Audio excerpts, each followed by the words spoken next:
আসসালামু আলাইকুম প্রিয় দর্শক। আপনারা জানেন যে চীন এবং রাশিয়ার মধ্যে বন্ধুত্বপূর্ণ সম্পর্ক আছে এবং খুব শীঘ্রই পুতিন সাহেব চীনে সফরে যাবেন। চীন সফরে যাচ্ছেন পুতিন।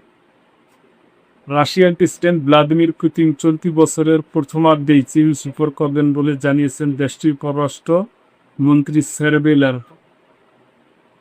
মঙ্গলবার 14 এপ্রিল শুরু হওয়া বেইজিং সফর শেষে বুধবার এ তথ্য জানান তিনি। রুশ রাষ্ট্রীয় বার্তা সংস্থা তাস সহ বিভিন্ন গণমাধ্যমকে ল্যাভরভ বলেন, সফরের কর্মসূচি এখনো চূড়ান্ত না হওয়ায় বিস্তারিত প্রকাশ করা যাচ্ছে। তবে এ সফরের মধ্য দিয়ে 2001 সালের জুলাইয়ে স্বাক্ষরিত চীন রাশিয়া নৈতিক চুক্তির নবায়ন হবে। তিনি আরও জানান, পুতিনের আসন্ন সফরের কর্মসূচি প্রণয়নে শিক্ষা খাতকে বিশেষ গুরুত্ব দেওয়ার প্রস্তাব দিয়েছেন রাশিয়া। দুদিনের সফরে ল্যাভরভ মঙ্গলবার তার চীনের সমকক্ষ ওয়াং ই এর সঙ্গে বৈঠক করেন। এরপর বুধবার সকালে তিনি চীনের প্রেসিডেন্ট শি জিনপিংয়ের সঙ্গে সাক্ষাৎ করেন। এবছর চীন রাশিয়া কৌশলগত সমন্বয় অংশীদারিত্বের 30 বছর এবং দুই দেশের নৈতিক চুক্তির 25 বছর পূর্তি হচ্ছে। রাশিয়ার দৈনিক ভেদনস্কি জানিয়েছে, পুতিনের এ সফর মে মাসের দ্বিতীয়ার্ধে হতে পারে। প্রাথমিকভাবে 18 মে সপ্তাহকে সম্ভাব্য সময় হিসাবে বিবেচনা করা হচ্ছে।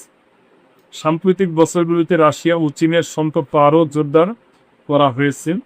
গত বছর উভয় দেশের দ্বিপাক্ষিক বাণিজ্য প্রায় $220 বিলিয়ন পৌঁছায়। সর্বশেষ গত সেপ্টেম্বরে চীন সফর করেন পুতিন।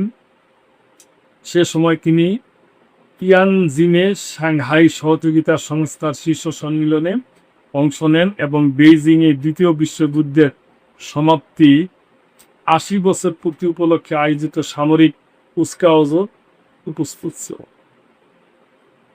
তো প্রিয় দর্শক, এটা একটা দ্বিপাক্ষিক সফর এবং বন্ধুত্বপূর্ণ সফর। এই সম্পর্কে আপনাদের যদি কোনো মন্তব্য থাকে অবশ্যই করবেন এবং আমরা আশা করবো যে যেন পৃথিবীটা শান্তির দিকে যায়, সেই দিকে নেতা লাভ আলোচনা করবেন।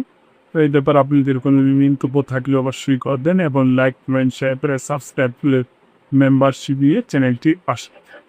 আল্লাহ।